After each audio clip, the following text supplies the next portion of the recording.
100 টাকার যদি আমি বাংলাদেশে ব্যবসা করি, আমাকে কর্পোরেট ট্যাক্স দিতে হয় 27.5%। মাননীয় স্পিকার, এই বাজেট সেশনে এই বাজেটকে বিভিন্ন পক্ষ থেকে বিভিন্ন বিশেষণে বিশেষায়িত করা হচ্ছে।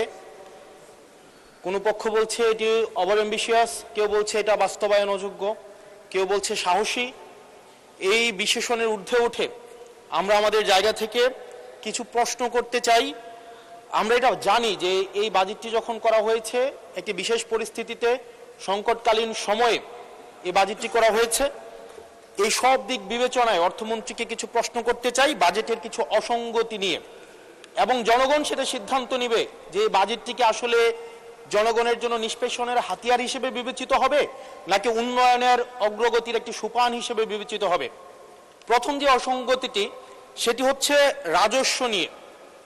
মাননীয় স্পিকার, আমরা যদি বাংলাদেশের গত বছরের রাজস্বটি দেখি, লক্ষ্যমাত্রা ছিল 5,03,000 কোটি টাকা। সেই জায়গায় 11 মাসে অর্জিত হয়েছে 4,60,000 কোটি টাকার মতো।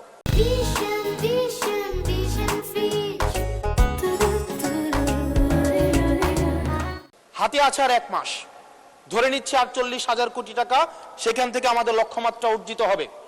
তার মানে আমাদের অর্জিত হচ্ছে 4 লক্ষ কোটি টাকা, 3,60,000 কোটি টাকা প্লাস 40,000 কোটি টাকা, অর্থাৎ হচ্ছে 4 লক্ষ কোটি টাকা। মাননীয় স্পিকার, এই বাজেটে রাজস্বের লক্ষ্যমাত্রা নির্ধারণ করা হয়েছে 6,95,000 কোটি টাকা, অর্থাৎ প্রায় 74% লক্ষ্যমাত্রা বৃদ্ধি করা হয়েছে। পৃথিবীর সব দেশে তাবৎ অর্থনৈতিক ব্যবস্থায় বাজেটের যে রাজস্বের যে প্রবৃদ্ধি থাকে সেটি 10 থেকে 12% একটা আইডিয়াল একটা ফিগার। সেই জায়গা থেকে মাননীয় অর্থমন্ত্রীর কাছে আমার প্রশ্ন, সারা দেশে বা বিগত রাজস্ব কালেকশনের যদি আমরা হিস্ট্রিটা দেখি, 10 থেকে 12%-এর জায়গায় সরকারের কাছে এমন কি মেকানিজম রয়েছে যে মেকানিজমের মধ্য দিয়ে প্রায় আমরা 75% আমরা রাজস্ব নতুন করে আমরা সংগ্রহ করতে পারবো। মাননীয় স্পিকার, সেই জায়গা থেকে আমরা বলছি যে এই যে রাজস্বের যে মাত্রাটি নির্ধারণ করা হয়েছে এবং এনবিআর এর যে সক্ষমতা রয়েছে সেটি বিবেচনায় এই বাজেটটির লক্ষ্যমাত্রা রাজস্বের ক্ষেত্রে কতটা অর্জিত হবে সেটি আসলে আমরা সন্দেহ প্রকাশ করছি। দ্বিতীয়ত, কিছুক্ষণ আগে একজন বলে গেলেন, একজন মাননীয় সংসদ সদস্য, যে আমাদের দেশের ইনভেস্টমেন্ট ফ্রেন্ডলি একটা এনভায়রনমেন্ট ক্রিয়েট করা হয়েছে।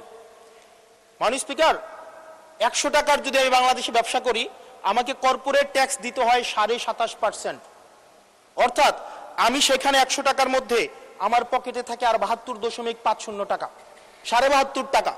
এই 72.5 টাকার মধ্যে আমার ডিভিডেন্ড ট্যাক্স 4.5 আমাকে দিতে হয় মাননীয় স্পিকার 40%, অর্থাৎ আমার পকেটে তখন থাকে 43.5 টাকা। এই 43.5 টাকা আমি 100 টাকা ইনকাম করি, আমার সর্বসাকুল্যে আমার ট্যাক্স চলে যায় 56.5%। আমরা যদি মালদ্বীপের দিকে তাকাই, আমরা যদি সিঙ্গাপুরের দিকে তাকাই, মালয়েশিয়ার দিকে তাকাই, সেখানে এই কর্পোরেট ট্যাক্স হচ্ছে 0%। আমরা যদি শ্রীলঙ্কার দিকে তাকাই 15%, নেপালের দিকে যদি তাকাই তাহলে সেটা 5%। শুধু সরকারের সমালোচনার খাতিরে না, আমরা নির্মোহভাবে কনস্ট্রাকটিভ ক্রিটিসিজমের জায়গা থেকে আমরা বলছি এই 56.5% কর্পোরেট ট্যাক্স এবং ডিভিডেন্ড ট্যাক্স বিদ্যমান রেখে এটা ডোমেস্টিক ইনভেস্টমেন্টকেও প্রমোট করবে না এবং ফরেন ইনভেস্টমেন্টকেও প্রমোট করবে না। যে বিজনেসম্যান আমার সিঙ্গাপুরে বিজনেস করতে পারবে 0% ট্যাক্স দিয়ে, সেই বিজনেসম্যান 56.5% ট্যাক্স দিয়ে সেই বাংলাদেশে বিজনেস করতে আসবে না। মাননীয় স্পিকার, আমরা সেই জায়গা থেকে প্রত্যাশা করেছিলাম যে এই বাজেট একটা ইনভেস্টমেন্ট ফ্রেন্ডলি একটা বাজেট হবে এবং কর্পোরেট ট্যাক্সের একটা সহনশীল মাত্রায় কর্পোরেট ট্যাক্সকে রিডিউস করা হবে। হতাশ হয়েছে মাননীয় স্পিকার।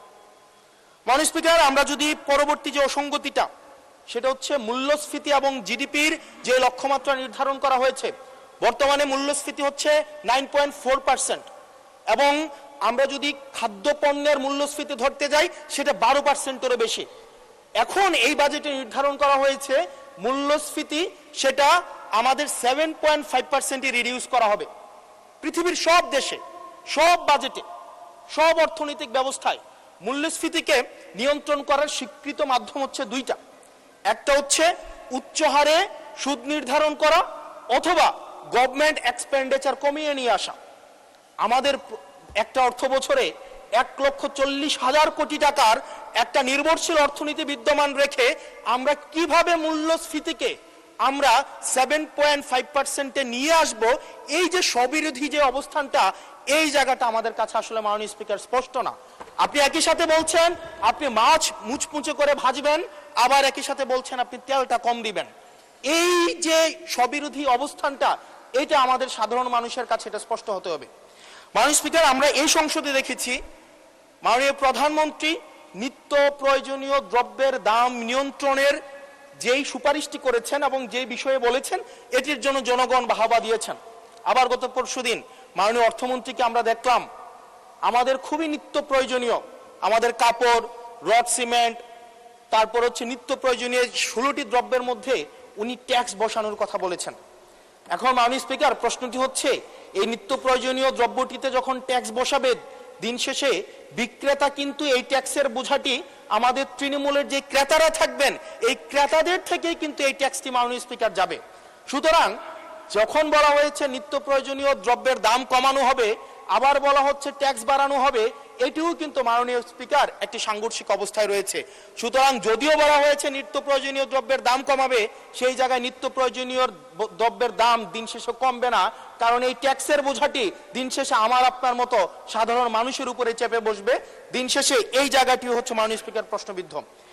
মাননীয় স্পিকার, আমরা সরকার দল থেকে একটি কমিটমেন্ট পেয়েছিলাম নির্বাচনের আগে, সেটি হচ্ছে আগামী 5 বছরে এই 4 মাস সহ 1 কোটির উপরে কর্মসংস্থান নিশ্চিত করা হবে। 1 কোটি কর্মসংস্থান। এখন প্রত্যেক মাসে আপনার 1.5 লক্ষ কর্মসংস্থানেরও বেশি। তার মানে এই 4 মাসে সেই হিসাবে কর্মসংস্থান বৃদ্ধি পাওয়ার কথা 6 লাখ এই 4 মাসে। আপনাদের কাছে প্রশ্ন, মাননীয় অর্থমন্ত্রী, এই 4 মাসে কয়টি কর্মসংস্থান নিশ্চিত হয়েছে? আদৌ কি 6 লাখ কর্মসংস্থান নিশ্চিত হয়েছে?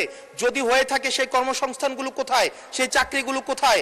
যারা শিক্ষিত হয়ে সার্টিফিকেট হাতে নিয়ে চাকরির জন্য দুয়ারে দুয়ারে যাচ্ছে, ক্ষুদ্র ঋণের জন্য দুয়ারে দুয়ারে যাচ্ছে, আসলেই কি আমরা এই 6 লাখ কর্মসংস্থান আমরা সৃষ্টি করতে পেরেছি কিনা, নাকি নির্বাচনের আগে সেটি শুধুমাত্র প্রতিশ্রুতির মধ্যেই সীমাবদ্ধ থাকবে? এই বিষয়টি আমাদের স্পষ্ট হতে হবে।